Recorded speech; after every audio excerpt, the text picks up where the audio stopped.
ಆ ಶ್ರಮದಿಂದ ನಮ್ದೆಲ್ಲ ಜೀವನ ನಡೆದೈತಿ. ಅದಕ್ಕೆ ಆ ರೈತನಿಗೆ ಒಂದು ಗೌರವ ಸನ್ಮಾನ ಕೃತಜ್ಞತೆಯನ್ನು ಸಲ್ಲಿಸೋದಷ್ಟೈತಿ. ಆದ್ರೆ ಅವನು ಋಣ ತೀರ್ಸಕ್ಕಾಗಂಗಿಲ್ಲ, ರೈತರ ಋಣ ತೀರ್ಸಕ್ಕಾಗಂಗಿಲ್ಲ. ಒಂದು ಕೃತಜ್ಞತೆಯನ್ನು ನಮ್ಮ ಕೃತಜ್ಞತೆ ಎಲ್ಲರೂ ಭಕ್ತರೆಲ್ಲರೂ ಕೇಳಿ ಕೃತಜ್ಞತೆಯನ್ನು ಸಲ್ಲಿಸೋದೈತಿ.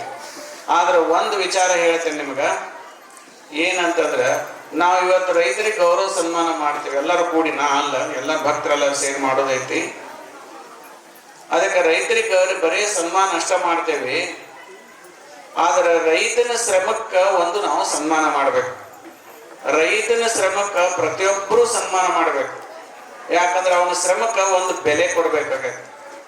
ಅದಕ್ಕೆ ರೈತ ಬೆಳೆದಂತ ಬೆಳೆ ಏನೈತಲ್ಲ, ಆಹಾರ ಧಾನ್ಯ ಏನೈತಲ್ಲ, ಅದಕ್ಕೆ ಬೆಲೆ ಕೊಡೋದು ಸರ್ಕಾರ ಐತಿ, ಮತ್ತೆ ಎಲ್ಲ ಮಾರ್ಕೆಟ್ ಐತಿ.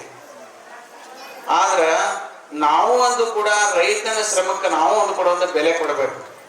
ಏನಂದ್ರೆ ಅವ್ರು ಏನು ಬೆಳೆಯನ್ನು ಬೆಳಿತಾರಲ್ಲ, ಆ ಬೆಳೆಯನ್ನು ನಾವು ಹಾಳು ಮಾಡಬಾರ್ದು. ಅದನ್ನ ಬೂಟ್ಗಾಲಲ್ಲಿ ಚಪ್ಪಲಿಗೆ ತುಳಿಬಾರದು. ಅವ ಶ್ರಮ ಪಟ್ಟು ನಾವು ಉಣ್ಣು ಅಂತ ಕೊಟ್ಟಿರ್ತಾನೆ ನಮಗ, ಅದನ್ನ ಬೂಟ್ಗಾಲಲ್ಲಿ ಚೆಲ್ಲುದು, ಬೂಟ್ಗಾಲಲ್ಲಿ ತುಳಿದು, ಚಪ್ಪಲಿಗೆ ತುಳಿದು ಮಾಡಬಾರ್ದು. ಮಾಡಿದ್ವಿ ಅಂದ್ರೆ ಏನಾಗತ್ತೆ ಅಂದ್ರೆ ಪಾಪ ಬರ್ತೈತಿ. ಯಾಕಂದ್ರೆ ರೈತ ಮನುಷ್ಯ ಊಟ ಮಾಡಿ ಕಾಯಕ ಮಾಡಿಕೊಂಡು ಜೀವನ ಮಾಡ್ಲಿ ಅಂತ ಸದ್ಭಾವನೆಯಿಂದ ಬೆಳೆದು ಕೊಟ್ಟಿರ್ತಾನೆ.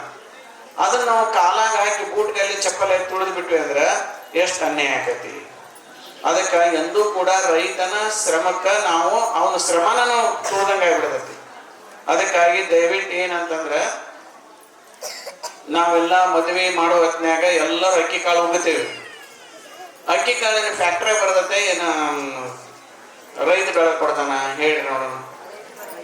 ಏನು ಫ್ಯಾಕ್ಟ್ರಿ ತಯಾರಾಕವ್ರೆ? ಪ್ಲಾಸ್ಟಿಕ್ ಕೊಡ ತಯಾರಾದಂಗ ಇಲ್ಲ. ಅವೆಲ್ಲಿ ತಯಾರಾಕವು? ರೈತನೇ ಬೆಳೆದು ಕೊಡ್ತಾನೆ. ರೈತ ಬೆಳಿಬೇಕಾದ್ರೆ ಎಷ್ಟು ಕಷ್ಟ ಪಡ್ತಾನ ಅಂತಂದ್ರವ 3 ತಿಂಗಳ ನೀರಾಗ ನಿಂತಿರ್ತಾನ. ನೀರಾಗ ನಿಂತಿರೋ ಕಾಲೆಲ್ಲ ಸೆಲ್ತು ಬಿಡ್ತಾವ. ಅಲ್ಲಿ ಅವ ಏನ್ ಮಾಡ್ತಾನ ಅಂದ್ರೆ ಅದಕ್ಕೆ ಅರಿಶಿನ ಹಚ್ಕೊಂತಾನ, ಕೊಬ್ಬರಿ ಎಣ್ಣೆ ಹಚ್ಕೊಂತಾನ. ಈ 3 ತಿಂಗಳು ಕೊಬ್ಬರಿ ಎಣ್ಣೆ ಅರಿಶಿನ ಹಚ್ಕೊಂಡೆ ಜೀವನ ಮಾಡ್ತಾನ. ಅಷ್ಟು ಕಷ್ಟಪಟ್ಟು 1 ತಾಸು ನೀರಾಗ ನಾವು ನಿಂತೀವಿ ಅಂದ್ರೆ ನಮಗೆ ನೆಗಡಿ ಕೆಮ್ಮು ಹಾಯ್ತೈತಿ, ಕಫ ಹಾಕೈತಿ. ಆದ್ರೆ 3 ತಿಂಗಳ ದಿವಸ ಅವ ನೀರಾಗ ನಿಲ್ಬೇಕಲ್ಲ, ಎಷ್ಟು ಅವನಿಗೆ ಇಮ್ಯುನಿಟಿ ಇರಬೇಕು, ಎಷ್ಟು ಅವ್ನ ರೋಗ ನಿರೋಧಕ ಶಕ್ತಿ ಇರ್ಬೇಕು ಹೇಳಿ. ಅದಕ್ಕಾಗಿ ಅವ ರೈತ ಬೆಳೆದು ಕೊಟ್ಟಂತ ಅಕ್ಕಿಯನ್ನು ನಾವು ಮದುವೆ ಒಳಗೆ ಹೋಗಿ ಚೀಲಗಟ್ಟಲೆ ಅಕ್ಕಿ ಚೆಲ್ಲುದು, ಬೂಟ್ಗಲ್ಲೇ ಚಪ್ಪಲಿ ಹಾಕಿ ತುಳಿದು ಅದು ಮಾಡುದು ಸರಿಯ ತಪ್ಪ ಹೇಳ್ರಿ? ಸರಿಯ ತಪ್ಪವ? ಅಕ್ಕಿ ಕಾಳನ್ನ ಚೆಲ್ಲಬಾರ್ದು.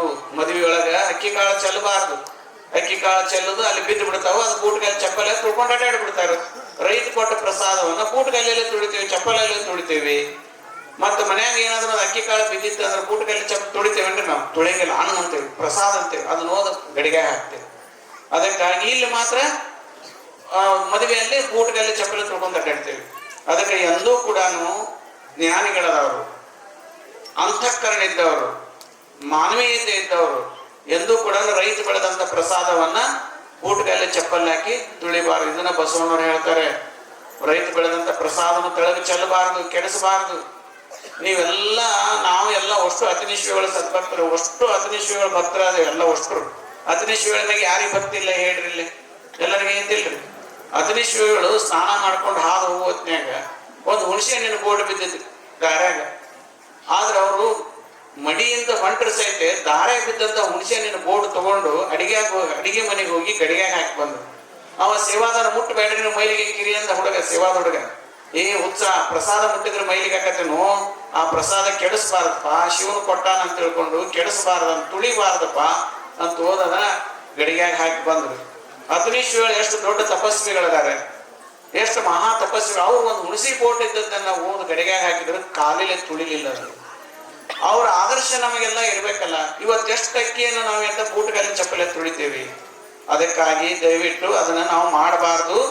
ಅದಕ್ಕೆ ನಾವು ರೈತರಿಗೆ ಗೌರವ ಕೊಡ್ಬೇಕಂದ್ರೆ ರೈತ ಬೆಳೆದಂತ ಬೆಳೆಗೆ ನಾವು ಒಂದು ಗೌರವ ಕೊಡಬೇಕು. ಅದನ್ನ ತುಳಿಬಾರ್ದು, ಹಾಳು ಮಾಡಬಾರ್ದು. ಅದಕ್ಕೆ ಎಂದೂ ಕೂಡ ನಾವು ಮದುವೆ ಒಳಗೆ ಅಕ್ಕಿ ಕಾಳನ್ನ ಚೆಲ್ಲಬಾರ್ದು, ಕೆಡಿಸಬಾರ್ದು, ಹಾಳು ಮಾಡಬಾರ್ದು. ಅದ್ರ ಬದಲು ಹೂವು ಹಾಕ್ರಿ, ನಡೀತೈತಿ. ಅದು ಉಣ್ಣಾಕ್ ಬರಂಗಿಲ್ಲ, ಅದರಿಂದ ಹೊಟ್ಟೆ ತುಂಬಂಗಿಲ್ಲ. ಆದ್ರೆ ಅಕ್ಕಿ ಮಾತ್ರ ಉಣ್ಣಾಕ್ ಬರ್ತೈತಿ. ಅದಕ್ಕೆ ಅದನ್ನ ಚೆಲ್ಲಬಾರ್ದು ಅಂತ ತಿಳ್ಕೊಂಡು ಹೇಳಿ ಇವತ್ತು ಬಸವಣ್ಣವ್ರು ನಮ್ಗೆ ಹೇಳ್ಯಾರೆ. ದೊಡ್ಡ ಡಜರ್ ನಿಮಗೆಲ್ಲ ಗೊತ್ತೈತಿ. ದೊಡ್ಡ ಡಜರ್ ಒಂದು ಅಕ್ಕಿ ಕಾಳು ತಳಗ್ ಚೆಲ್ತಿದ್ದಿಲ್ಲ. ಅಕ್ಕಿ ಕಾಳು ಹಾಕಿಸ್ಕೊಡ್ತಿದ್ದಿಲ್ಲ ಅವ್ರು. ಒಟ್ಟ ಪ್ರಸಾದ ಕೆಡಿಸ್ಕೊಡ್ತಿದ್ದಿಲ್ಲ. ಏನ್ ಮಾಡಿದ್ರು ಪ್ರಸಾದ ಚೆಲ್ಲಬಾರ್ದು. ಊಟದಾಗ ಸಹಿತ ಬಿಡು, ಗಂಗಾಳದಾಗ ಸಹಿತ ಬಿಡಬಾರ್ದು. ನೀವೆಲ್ಲ ಪ್ರಸಾದ ಮಾಡ್ತೀರಿ, ಗಂಗಾಳದಾಗ ಬಿಡಬಾರ್ದು, ತಳಗ್ ಚೆಲ್ಲಬಾರ್ದು, ಕೆಡಿಸಬಾರ್ದು. ಅಷ್ಟು ಗಂಗಾಳ ಸ್ವಚ್ಛ ತೊಳ್ಕೊಂಡು ಊಟ ಮಾಡ್ಬೇಕು. ಒಂದಗಳನ್ನು ತಳಗ್ ಚೆಲ್ಲಬಾರ್ದು, ಕೆಡಿಸಬಾರ್ದು. ಗಂಗಾಳದ ನಮ್ಮ ಗಂಗಾಳ ಹಂಗಿರ್ಬೇಕು, ಇನ್ನೊಬ್ರು ಬಂದು ಉಣ್ಣುವಂಗಿರ್ಬೇಕು, ಅಷ್ಟು ಸ್ವಚ್ಛ ಇರ್ಬೇಕು. ಅದಕ್ಕಾಗಿ ಈಗಿಲ್ಲ, ನೀವೆಲ್ಲ ಪ್ರತಿದಿನ ಪ್ರಸಾದ ಮಾಡ್ತೀರಿ, ಒಬ್ಬೊಬ್ರು ಕೆಡಿಸ್ತಾರ, ಹಂಗೆ ಕೆಡ್ಸಕ್ ಹೋಗ್ಬೇಡ್ರಿ. ಎಂದೂ ಪ್ರಸಾದ ಮನ್ಯಾಗನು ಕೆಡಿಸ್ಬೇಡ್ರಿ. ಮನ್ಯಾಗನು ಗಂಗಾಳ ಸ್ವಚ್ಛ ತೊಳ್ಕೊಂಡು ಊಟ ಮಾಡ್ಬೇಕು. ಹಿಂಗೆ ನಾವು ಮಾಡಿದ್ವಿ ಅಂದ್ರೆ ಎಂದೂ ನಮ್ಮ ಜೀವನದಲ್ಲಿ ಬಡತನ ಬರಂಗಿಲ್ಲ.